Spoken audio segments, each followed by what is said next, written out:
Hey lads, it's PJ here. Today we're going to be making a clean tone that sounds like Korn and Emmure. If you like what you see, please subscribe and follow us on Facebook and Instagram. We'll keep you updated there with podcasts, tutorials, and other cool free stuff that we're making.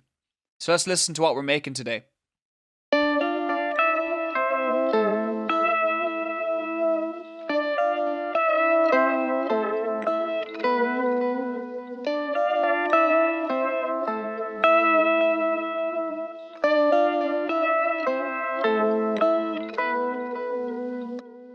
So that's the tone from Falling Away From Me by Korn. And to make this tone, we're going to need three main effects. We're going to need a delay, we're going to need a pitch modulation, and we're going to need an octaver. So delay, this can be used in any delay plugin. Most DAWs come with a delay. As long as you copy the settings I'm using, it should be no problem translating them to another plugin. Pitch modulation can be done many ways. I found a free way to do it on Ableton using LFOs linked to the frequency shifter. I'm also going to show you now two ways to get it easier, but these plugins aren't free.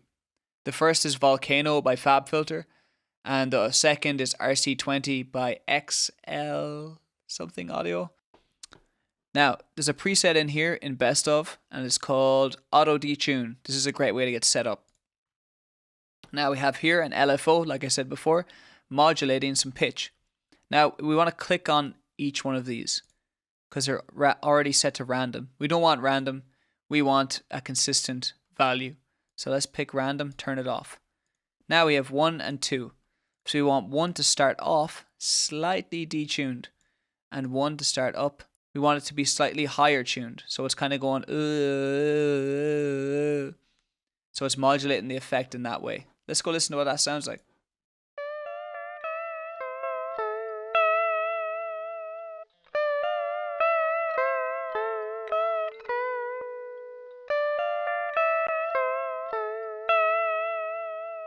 So that's one way to do it. Another way to do it is using RC20. So let's delete FabFilter. Let's put in RC20. Now, RC20 is a fantastic plugin. It's like a retro colored plugin. It adds lots of weird artifacts that you'd hear on vinyl and VHS and stuff.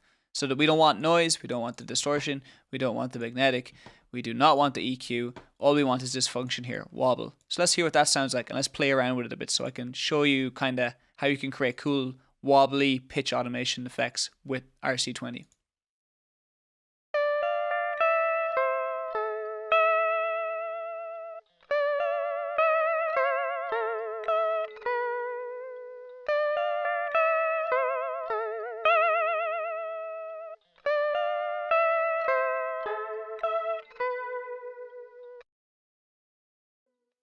And lastly, we need an octaver, which just shifts the tone 12 semitones up or down. You can use a plugin for this. I personally don't use a plugin for this. I just use it multiplying tracks, but I'll show you that later. So let's get started making this tone. The first part of the tone, let's go check that out.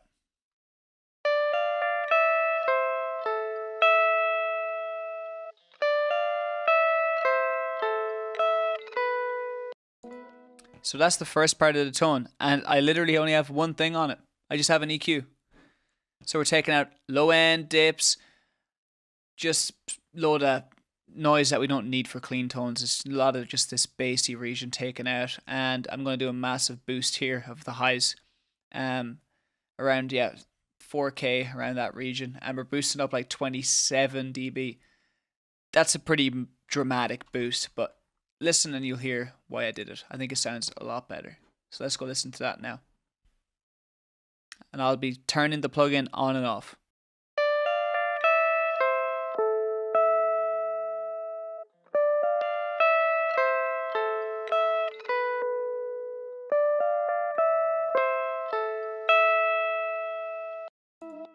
You can hear how that just really brightens up the overall tone and kind of makes it more crystally sounding. It also brings up some of the noise, but in this case, I actually really like the noise. And we're going to go to the next part of the tone. This is where we're going to be using a lot of the effects. We're going to start with the pitch modulation. First, I'm going to turn off the delay and the EQ. Let's listen to how that sounds.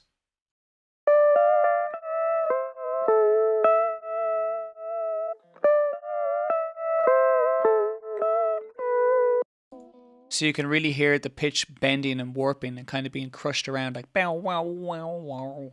It's got this cool jittery effect. So that's created just by moving this fine tuning of the frequencies, and that is actually attached to this LFO, and the LFO is moving it to the rate here I have set. I also have a bit of jitter, so it creates a bit of randomness to make it sound even more kind of fucked up. So these two combined can be counted as the pitch modulation. This is if you're using Ableton. If not, you don't need to listen to this. You can go use the methods I used before, which is Volcano and RC20, and just slot them in here. Next, let's hear what it sounds like with the delay.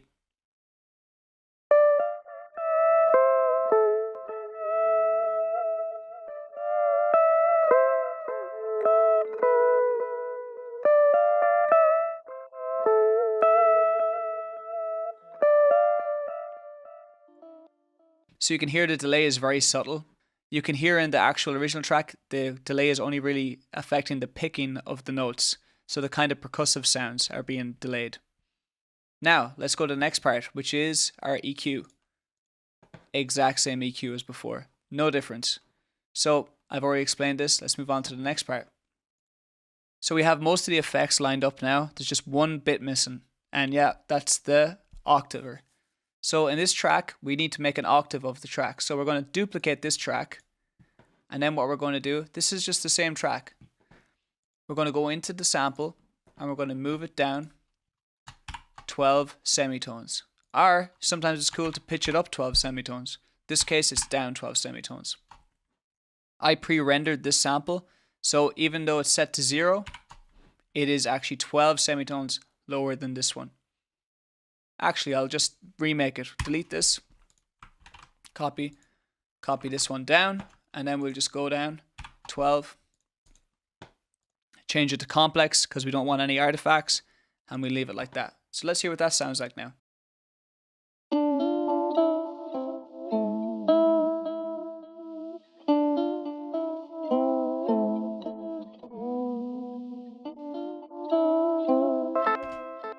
Yeah, so that is that.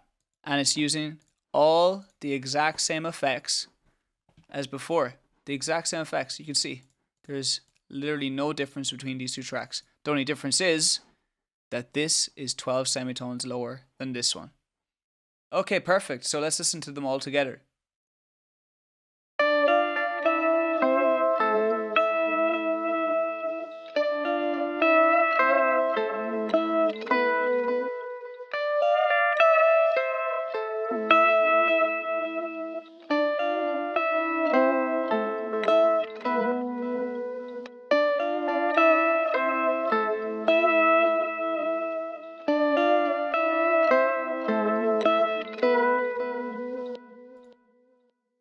So there I just turned some tracks on and off, and you can hear that really together they actually sound the best.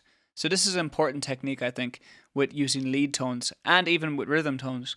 You should really layer a lot of your sounds because it makes things sound a lot more interesting, gives everything a lot more depth, and just sounds fuller in general. I have a bus here with all the sounds in it. It's just some glue compression. It's just doing some gain reduction to everything. We can listen to that now.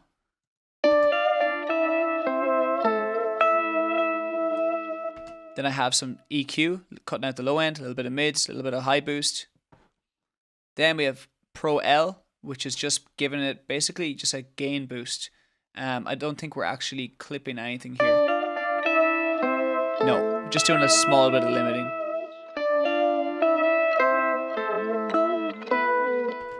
So that is the whole tone. Very easy and very effective, I think.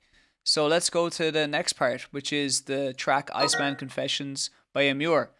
This is the exact same settings as we used for Falling Away From Me. Now, it might not be identical to Iceman Confessions, but it is somewhere similar.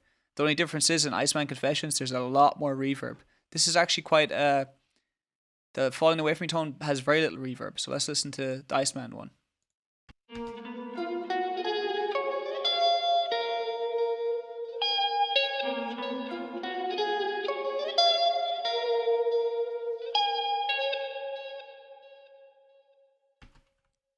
Very similar to Falling Away From Me. Just a bit more reverb And that's literally all I added. I also took out the octaver because I don't think this tone needed the octaver. Could sound cool with it, but I don't think it needed it. So that's basically the whole tone. This tone I think is really awesome. It's very good for applying to this kind of new wave of new metalcore that kind of is coming out. I'm actually very excited about it. It can also be used in any kind of music. I think it could really translate into anything. It's a very creepy, moody tone, and I think it sounds awesome. You could try it with even some sort of creepy black metal stuff. I think it would sound cool. You can really try it with any kind of genre, I think. It's just a really cool, creepy tone that sets a really cool mood. So that's how you make that tone. Thanks everyone for tuning in. Really appreciate everyone checking out these videos. The feedback has been fantastic. If there's anything you'd like to see covered in a video, or anything you'd like to see us cover, or anyone on the label cover, please leave it in the comments below, and we will do our best to try sort you out. Thanks so much for watching. See you in the next one. Cheers.